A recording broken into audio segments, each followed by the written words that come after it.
रानीगढ़ नाम के गांव में पूनम नाम की एक लड़की रहती थी। उसके पिता एक मजदूर थे जो कि बेहद ही गरीब थे। उन्हें अक्सर पूनम की शादी की चिंता सताती रहती। लेकिन कहते हैं ना कि जन्म, मृत्यु और शादी ये सब तो ऊपर से लिखा हुआ आया होता है। एक रोज उस गांव में सरकारी काम से एक सरकारी अफसर आया। उसने जब खूबसूरत पूनम को देखा तो उस पर मोहित हो बैठा और अपने मन में सोचने लगा। लोग सच ही कहते हैं, असली खूबसूरती तो गांव में ही होती है। अनुभव ने उसके मजदूर पिता से उसका हाथ मांगा और पूनम के पिता ने शादी के लिए झट से हाँ कर दी। आखिर वो कौन सा पिता है जो अपनी बेटी की सरकारी अफसर से शादी नहीं करना चाहेगा। फिर दोनों की शादी हो गई और अनुभव उसे लेकर शहर अपने घर आ गया। पहले तो उसके घर वालों ने उनका विरोध किया, लेकिन फिर बेटे की मर्जी के आगे उन्हें झुकना पड़ा।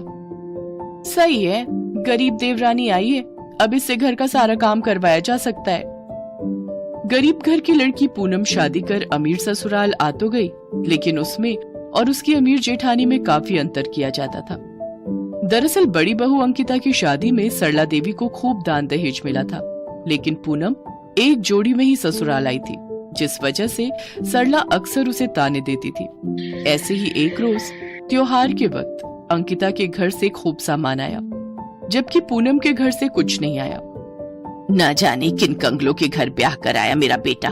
तीज त्योहार पर भी कुछ नहीं भेजता इसका बाप। माँ जी, बाबूजी की तबीयत इन दिनों कुछ ठीक नहीं है, इसलिए वो इतनी दूर नहीं आ पाए। तेरे और तेरे बाप के सब बहाने जानती हूँ मैं। चल जा, आप जल्दी से खाना बनाकर तैयार कर, फिर बर्तन धोकर मेरे पांव दबा देना। जी माँ जी। काम चाहे छोटा हो या बड़ा, हर काम बेचारी पूनम को ही करना पड़ता था, जबकि अंकिता किसी काम को हाथ नहीं लगाती। फिर एक रोज पूनम अपनी जेठानी से, दीदी मुझे अपने पिताजी को एक फोन करना है, क्या मैं आपके फोन का इस्तेमाल कर सकती हूँ? दरअसल मेरे फोन में कुछ प्रॉब्लम आ रही है, वो आजकल उनकी तबीयत कुछ ठीक नहीं है। बस इसीलिए तो मुझे इन गरीबों से नफरत है। यहाँ आई नहीं कि आते ही मांगना शुरू कर दिया। कोई जरूरत नहीं है उस भिखारी से बात करने की। जा अब काम कर। बेचारी पूनम रोते हुए काम पर लग जाती है, लेकिन उसका ध्यान अपने पिता की ओर ही था। फिर एक रोज उसके गांव से फोन आता है कि उसके पिता की मौत हो गई। बेचारी पूनम बचपन से माँ के बिना रही, तब से उसके पिता ने ही उसका पालन पोषण किया। दरअसल पूनम की माँ का देहांत जल्द ही हो गया था, जिस कारण पूनम अक्सर माँ के प्यार के लिए तरसती रही। वो सोचती थी कि ससुराल जाकर अपनी सास से वो प्यार पाएगी, लेकिन ऐसा हुआ नहीं। सरला देवी अक्सर उसे खरी खोटी सुनाती रहती। अब उसका इस दुनिया में कोई नहीं था जिससे वो अपना दुख बांट सके, सिवाय उसके पति अनुभव के, लेकिन वो भी अक्सर काम के सिलसिले में बाहर ही रहता। एक दिन अंकिता चिल्लाते हुए, अरे मेरे रूम में अभी तक कॉफी क्यों नहीं आई? ये पूनम कहाँ मर गई? माँ जी देखिए ना, अब क्या सुबह की कॉफी के लिए भी दिन तक का इंतजार करना पड़ेगा? रुक, अभी बताती हूँ उस गरीब को। सरला फ्रिज से ठंडा पानी निकाल कर एक बाल्टी में भरती है और बेचारी पूनम के ऊपर गिरा देती है। तुझ महारानी को यहाँ बेड पर पड़े पड़े खाने को नहीं देने वाली मैं। चल खड़ी हो और उठकर घर का काम कर। वो माँ जी, मेरी तबीयत ठीक नहीं है, मुझे बुखार है। ये सब ड्रामे ना कहीं और जाकर करना। चल उठ और काम पर लग जा। तुझ गरीब को मैं यहाँ मुफ्त की रोटियां नहीं तोड़ने दूंगी। लेकिन तभी वहाँ अनुभव आ जाता है और वो अपनी पत्नी के प्रति अपनी माँ और भाभी का ऐसा बर्ताव देख गुस्से में आ जाता है। माँ, उस बेचारे की तबीयत कितनी खराब है, देखो तो वो कैसे कांप रही है, और तुम उसके साथ ऐसे बर्ताव कर रही हो। वो तो अच्छा हुआ मैं अपना फोन घर पर भूल गया और मुझे सारी सच्चाई पता चल गई, नहीं तो मैं कभी जान ही नहीं पाता कि तुम इसके साथ कैसा बर्ताव करती हो। अब मैं अपनी पत्नी के साथ इस घर में नहीं रहूंगा। अनुभव डॉक्टर को फोन करके बुलाता है। वो पूनम को इंजेक्शन और कुछ दवाइयां देता है। 2 दिन बाद अनुभव पूनम को लेकर सरकारी क्वार्टर में रहने चला जाता है। अंकिता बहू तो बड़े घर की लड़की थी, इसलिए वो तो कोई काम करती नहीं, जिसकी वजह से अब सरला को ही सारा काम करना पड़ता। अब उसे अपनी गरीब बहू की अहमियत समझ आने लगी। एक रोज सरला की तबीयत कुछ ठीक नहीं थी, लेकिन फिर भी वो घर के काम करती रही और सोचने लगी, मेरी छोटी बहू जब से इस घर में आई थी तब से उसने मुझे एक काम नहीं करने दिया। सब कुछ कितने अच्छे से संभाल लिया, और एक अंकिता बहू है जिसे मेरी पड़ी ही नहीं। काम करने के बाद सरला अपने कमरे में बिस्तर पर जाकर लेट गई, जहां उसका बदन बुखार के मारे बुरी तरह तप रहा था। ओफो, पहले एक काम वाली घर से चली गई, तो अब ये दूसरी काम वाली यहाँ बिस्तर पर बीमार पड़ गई। बहुत जोरों की भूख लगी है, एक काम करती हूँ, आज बाहर से ही अपने लिए पिज्जा ऑर्डर कर लेती हूँ। अंकिता अपने कमरे में बैठकर आराम से टीवी देखते हुए पिज्जा खा रही होती है, जबकि सरला अपने कमरे में बिस्तर पर पड़ी हुई होती है। तभी पूनम और अनुभव वहाँ आ जाते हैं। माँ जी, आपको तो कितनी तेज बुखार है, सुनिए जी जल्दी से डॉक्टर को बुलाइए। हाँ, मैं अभी फोन करता हूँ। पूनम तब तक सरला के सर पर पानी की पट्टियां रखती है। कुछ देर बाद डॉक्टर आकर उसे दवाई देता है। फिर पूनम उस दिन वहीं रुककर अपनी सास के लिए खाने में खिचड़ी बनाती है और साथ ही उसके हाथ पांव दबाती और समय समय पर दवाई देती, जबकि बड़ी बहू अंकिता अपने लिए बाहर से खाना ऑर्डर करती और अपने कमरे में आराम करती। सरला को अब अपनी गलती का एहसास हो गया। जिस बहू को मैंने पत्थर समझा वो तो हीरा निकली, और जिसे हीरा समझकर अपने सर का ताज बनाया वो तो असल में पत्थर निकली। पूनम बहू, मुझे माफ कर दे, मैंने तेरे साथ बहुत बुरा किया। नहीं नहीं माँ जी, आप माफी मत मांगिए, अब आप यहाँ नहीं रहेंगी, आप हमारे साथ चलिए। पूनम और अनुभव सरला को अपने साथ अपने घर ले जाते हैं, जहाँ पूनम उसकी खूब सेवा करती है। कुछ दिनों में अनुभव का प्रमोशन हो जाता है और उसे रहने के लिए एक बहुत बड़ा सरकारी बंगला मिलता है, जिसमें खूब नौकर चाकर होते हैं। अब गरीब बहू पूनम आराम से अपने पति के और सास के साथ खुशी खुशी रहने लगी, जबकि बड़ी बहू अंकिता के पति की नौकरी चली गई और उसके पिता का बिजनेस भी डूब गया, जिसके चलते अब उसे गरीबी में रहकर गुजारा करना पड़ा। साथ ही अब घर के सारे कामकाज उसी को करने पड़ रहे थे। शायद इसीलिए कहा जाता है कि कब वक्त का पहिया घूम जाए किसी को नहीं पता। हस्तिनापुर गांव में शंकर अपने 2 बेटों और पत्नी के साथ कच्चे मकान में रहता था। शंकर के घर की हालत कुछ ऐसी थी कि बस 2 वक्त की रोटी का गुजारा ही निकल पाता था। शंकर अपने बेटों को पढ़ा लिखा कर बड़ा आदमी बनते देखना चाहता था, इसीलिए वो दिन भर ईंट की भट्टी में मेहनत मजदूरी करता। उसका बड़ा बेटा अरुण जैसे ही अपनी पढ़ाई पूरी करता है तो वो अपने पिता से कहता है, पिताजी, अब मेरी पढ़ाई पूरी हो गई, तो अब कल से मैं भी आपके साथ काम पर चलूंगा। अरे ये तू कैसी बात कर रहा है अरुण? इतने सालों तक खुद को ईंट की भट्टी में जलाकर मैंने तुझे इसलिए नहीं पढ़ाया लिखाया कि तू भी मुझ जैसा काम करे। अरे मैं तो चाहता हूँ कि तू पढ़ लिख कर कोई बड़ी नौकरी करे, 2 पैसे कमाने के लिए मेरी तरह मजदूरी ना करे।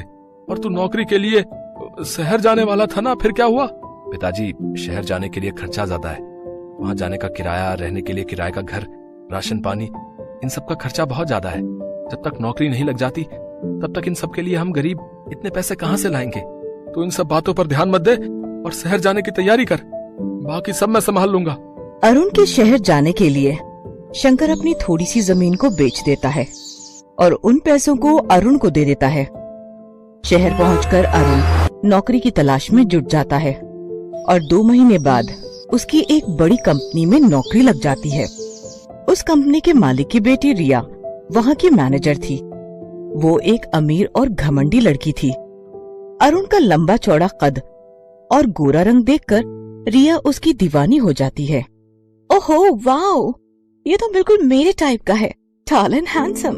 रिया उसके पास जाती है और बोलती है, हाय हैंडसम, न्यू ज्वाइनिंग, एम आई राइट? जी, आज मेरी ज्वाइनिंग है। क्या आप मुझे बता सकती हैं मैनेजर जी का कैबिन कहाँ है? मैं ही इस कंपनी के मैनेजर हूँ और ये कंपनी मेरे डैड की है। लेट्स गो, मैं तुम्हें तुम्हारा काम समझा देती हूँ। कुछ दिनों में दोनों में अच्छी दोस्ती हो जाती है और दोनों एक दूसरे के करीब आ जाते हैं। रिया को अरुण से प्यार हो जाता है। अरुण भी रिया को चाहने लगा था, लेकिन अपनी गरीबी के कारण वो चुप रहा। लेकिन आखिरकार एक रोज रिया अरुण को प्रपोज कर देती है। अरुण, आई लव यू और मैं तुमसे शादी करना चाहती हूँ। रिया, मैं भी तुमसे प्यार करता हूँ, लेकिन मैं एक गरीब हूँ और तुम अमीर खानदान से हो। तुम दोनों के बीच जमीन आसमान का फर्क है। ये सब मुझे नहीं पता, मैं सिर्फ इतना जानती हूँ कि मैं तुमसे प्यार करती हूँ और तुम्हारे साथ गरीबी में भी रह लूंगी। रिया अपने घर वालों से बात करती है, लेकिन रिया के पेरेंट्स इस शादी के खिलाफ थे, जिसके चलते रिया उनसे बगावत करके अरुण से शादी करके उसके घर, उसके गाँव आ जाती है। भैया, ये आप शहर से किसे ले आए हैं? माँ, पिताजी, मुझे माफ कर देना, लेकिन ये आपकी बहू रिया है। हम दोनों एक दूसरे से प्यार करते हैं, इसलिए हमने शादी कर ली। अरुण की खुशी के लिए उसके गरीब परिवार वाले रिया को अपना लेते हैं। इसके बाद वो दोनों अपने कमरे में जाने लगते हैं। तो राहुल उनका दरवाजा रोकते हुए कहता है, भाभी मुझे पहले पैसे दो तभी अंदर जाने दूंगा मैं। हाँ उफ, दिखा दी ना आखिर अपनी गरीबी वाली आदत। अमीर लड़की देखी नहीं कि पैसे मांगना शुरू। एक तो वैसे ही मैं इतनी थकी हुई हूँ, ऊपर से ये दरवाजा रोक कर खड़ा हो गया। तुम गलत समझ रही हो रिया, ये तो बस एक रस्म निभा रहा है और उसी का नेक तुमसे मांग रहा है। रिया उसको पैसे देकर कमरे में जाती है तो अरुण कहता है, तुम बैठो, मैं फ्रेश होकर आता हूँ। भाभी ये रहा आपका कमरा। ओह गॉड, मैं यहाँ रहूंगी? इस कमरे की हालत तो झुग्गी झोपड़ी से भी गई गुजरी है। इससे अच्छे घरों में तो मेरे घर के नौकर ही रहते थे। यहाँ ना तो कोई इंटीरियर है ना ही कोई लुक, ऊपर से ये खटारा पंखा पता नहीं बाबा आदम के जमाने का लगता है। पता नहीं तुम सब इतनी गर्मी और गरीबी में कैसे एडजस्ट करते हो। वो अपने देवर को गरीबी के ताने दे रही होती है कि तभी वहाँ अरुण आ जाता है तो वो चुप हो जाती है। अगले दिन रिया नहा धोकर आती है तो उसकी सास उससे कहती है, नहा गई बहू, चल आज तेरी पहली रसोई है तो अब जल्दी से कुछ मीठा बना दे। रिया किचन में जाती है तो वहाँ मिट्टी का चूल्हा जल रहा होता है और खाना बनाने के लिए कुछ बर्तन थे। हे भगवान, ये किचन देखकर तो मुझे ऐसा लग रहा है जैसे मेरा ससुराल हड़प्पा संस्कृति में जी रहा है। रिया गुस्से में हलवा बनाती है और अपने ससुराल वालों को खाने के लिए देती है। ऐसे ही कुछ दिन बीत जाते हैं। गांव में ही एक कंपनी खुलती है जहां अरुण नौकरी पर लग जाता है। अरुण जब घर पर नहीं होता तो रिया अपने ससुराल वालों को गरीबी के खूब ताने देती। एक रोज जब उसकी सास पूजा करने बैठती है तो रिया उस पर चिल्लाते हुए कहती है, सासू माँ, आपको पूजा के लिए यही टाइम मिलता है क्या? जब घर के कामकाज का टाइम होता है तो आप पूजा करने बैठ जाती हो। ये सब ढोंग बाद में करना, और ये लो अभी ये सब्जी काटो। और पिताजी, आप निकम्मों की तरह पड़े हो, ये नहीं कि बाजार जाके सब्जी ही ले आऊं। और राहुल, तू जाकर पानी भर ला। पढ़ने का ड्रामा ना कर, बाद में करियो। जब से आई हूँ तुम सबकी तो ऐश हो गई है। अरुण जब घर पर नहीं होता तो रिया उन सब से खूब काम लेती और अरुण के आने पर खुद बेचारी बनकर घर के काम करने लगती। कुछ महीनों बाद रिया गर्भवती होती है। ये सब सुनकर सभी घर वाले बहुत खुश होते हैं। उन सबको खुश होता देख रिया उन सबसे कहती है, मैं आप सबसे कुछ कहना चाहती हूँ।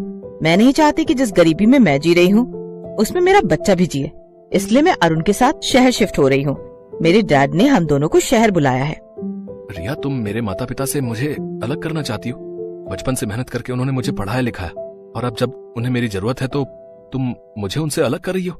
मैं कहीं नहीं जाऊंगा, तुम्हें जाना है तो जाओ। तो फिर सड़ते रहो तुम यहीं, मैं तो चली।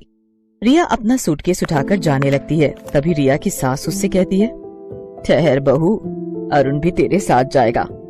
चला जा बेटा, नहीं तो दुनिया वाले कहेंगे कि हमने तेरा घर तोड़ दिया।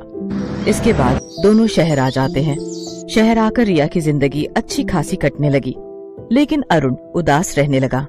उसे रह रहकर अपने गरीब परिवार की याद सताने लगी। ऐसे ही समय गुजरा और रिया ने एक बच्चे को जन्म दिया। अरुण, अरुण, मेरा बच्चा कहाँ है? मैंने उसे गोद में नहीं खिलाया। रिलैक्स रिया, हमारा बच्चा अभी यहीं था। हो सकता है कि नर्स ले गई होगी। मैं अभी जाकर पता करता हूँ। कुछ देर बाद नर्स बच्चे को लाकर रिया को देती है। अपने बच्चे को गोद में लेकर रिया बहुत रोती है, जिसके बाद उसे एहसास होता है और वो सोचती है, कुछ देर के लिए भी मैं अपने बच्चे को खुद से दूर बर्दाश्त नहीं कर पाई तो अरुण के माता पिता उसके बिना कैसे रहते होंगे। तभी अरुण वहाँ आ जाता है तो रिया रोते हुए उससे माफी मांगती है और कहती है, अरुण मुझे माफ कर दो, मुझे अपनी गलती का एहसास हो गया है। अब मुझे मेरे घर, मेरे ससुराल ले चलो अरुण। उसके बाद रिया अपने बेटे को लेकर ससुराल आती है और सबसे अपने किए की माफी मांगती है। सासू माँ, पिताजी, राहुल, मुझे माफ कर दो। मैं एक अच्छी बहू नहीं बन पाई अपने सुख के लिए। मैंने आपको आपके बेटे से अलग कर दिया, लेकिन माँ बनके मुझे एहसास हुआ कि अपनों से दूर रहने के बाद कैसा लगता है। मेरा बच्चा अब इसी घर में खेलेगा जहाँ वो अपने दादाजी के कंधों पर बैठकर पूरे गांव में घूमेगा और अपनी दादी से खूब लाड पाएगा और चाचू के साथ खूब खेलेगा। मैं जानती थी बहू कि एक दिन तुझे अपनी गलती का एहसास जरूर होगा। जो भी हुआ उसे हम सब ने भुला दिया और तू भी भूल जा और अपनी जिंदगी की नई शुरुआत कर। इसके बाद रिया अपने ससुराल वालों के साथ बड़े ही प्यार से रहने लगती है और वहाँ के हर तौर तरीके सीख जाती है।